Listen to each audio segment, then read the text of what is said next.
All right, I want to talk war games real quick because we essentially have the men's and the women's war games, and the women's war games was kind of leaked, but I mean the writing's pretty much on the wall that that's what's it gonna be.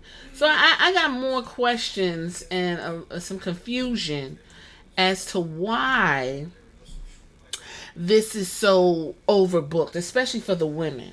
Okay, because a lot of story is taking place, and it seems like a lot of stories being missed. So we go through the men's. You got Roman, Jay. He came back, Intercontinental Champion, had his singles run, doing his thing. Had to get pulled back in because Jimmy came and said we need your help. And then Sammy, he fluttering and moving around, and they came and said we got to get your help. And then we know Seth Rollins is coming. And the reason why we know Seth Rollins is coming is because we just found out that Bronson Reed joined the Bloodline 2.0. Now, he fits it well, don't get me wrong. But was it necessary? I got a theory as to why Bronson Reed and Seth Rollins are here. So we got Solo, we got Show Nuff, Jacob Fatu, Tama Tonga, Tonga Tonga. Okay, we got those. They're going to play their part. Okay, the 2.0 has been doing their thing.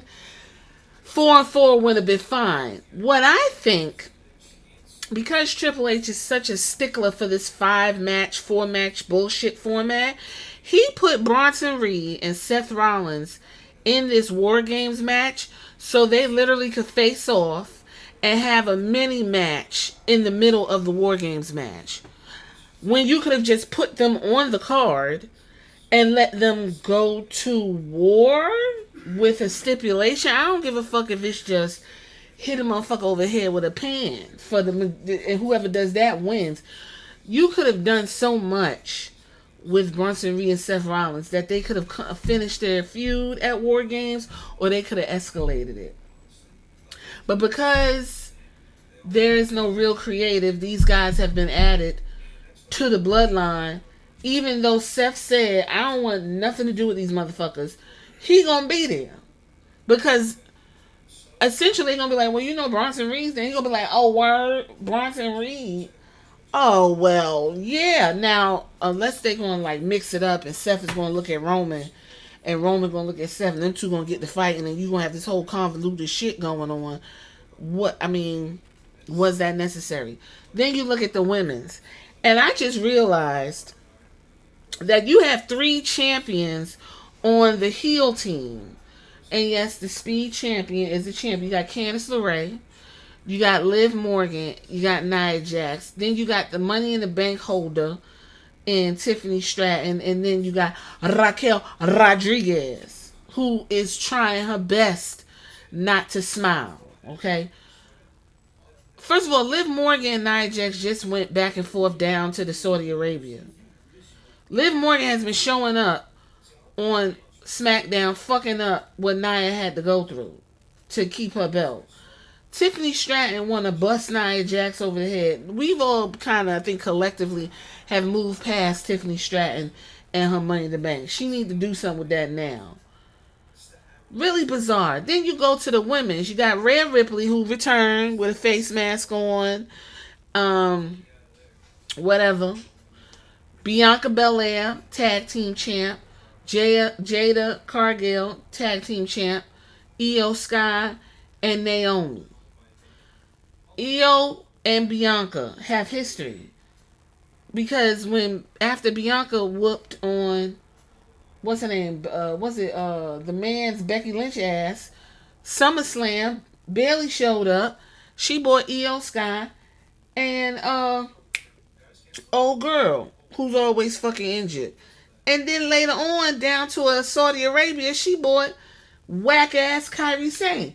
So the question that we're having is, why is Bianca cool with Io, but she want to eat Bayley's ass up? Because Io could easily kick Bianca in her ass at any given moment. But Io is a face, so I guess faces don't remember shit. Okay. Rhea Ripley, like, she's just a face, so Her and Bianca had tension, unless they just good old girls, just like yeah, and then Jay, it's just like yeah, I'm here. It's a good time. She don't really have beef with nobody, I guess, and it seems real convoluted, real confusing, not really cohesive. Are they going to give you a good match? Probably. Who do you think is going to win? I think for the men's, Roman's team is going to win. And for the women, Rhea Ripley's team is going to win. But then you got a bunch of champions fucking losing. This is the problem I'm having. And this is why there's a mid-card title. So the only other match that has been announced was is Gunther versus Damian Priest so far, and I'm confused as to why Gunther is completely terrified of Damian Priest. No one's really telling me what happened with that. So we'll see. We'll see what other matches is up. But in terms of the U.S. title, is that going to be on there? The Intercontinental Championship, Tag Team Championships, both Raw and SmackDown. We got the women over here tied up with the tag team championships in the War Games. We got the Raw Championship tied up and the SmackDown Championship tied up. The only champion, like what? Why would you do that? That's bizarre. Unless these bitches are doing double time, why would you do that and tie up all that them belts like that when other ladies could have had a shot or whatever the case may be? I think it's really ridiculous that this was booked this way, but they needed a match when if we did the old format, this wouldn't have been a question. You would have just had the blue versus the red, and that would have been your reasoning for why they're fighting for brand dominance. But these ladies are supposed to be fighting because they pissed off at each other and they got issues. Well, if that's the case, I don't see why Bianca wants to work with EO. All five of them bitches, that Rhea should have been killed Liv. Nia is dragging around Candice and what's her name, Tiffany. Raquel is a non-factor in all of this. And I mean, I think they're gonna make the women's match a circus. I think that's gonna be a circus. They're gonna take the bloodline shit seriously and let them actually get it in. But they're gonna make this a circus. Now, had they left it 4-4, you probably could have did Rhea Ripley, Bianca Belair, Jade Cargill, Naomi. Then you could have did kept Candice LeRae. You could have kept Raquel, and I just think the bad guys have too much gold to be in War Games. To be honest with you, I think they could have found some other chicks that they could have put in there and gave them a shot and let them mix it up. That's where I'm at with that. I don't know. It just seems rushed for the ladies. It seems rushed. It seems real lackluster. The men, because it's the whole bloodline thing, and that's really the crux and foundation of WWE's success right now. They really gonna move into that.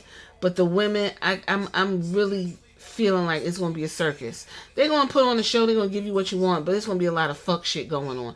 Anyway, y'all tell me what y'all think about this lineup so far. Now, I could be jumping the gun. They could call, I don't know, The Rock could show up and take Seth's place, and who could take Rhea Ripley's place? I don't know. Zelina Vega. That's not gonna happen. We pretty much got the matches set. Tell me what you think in the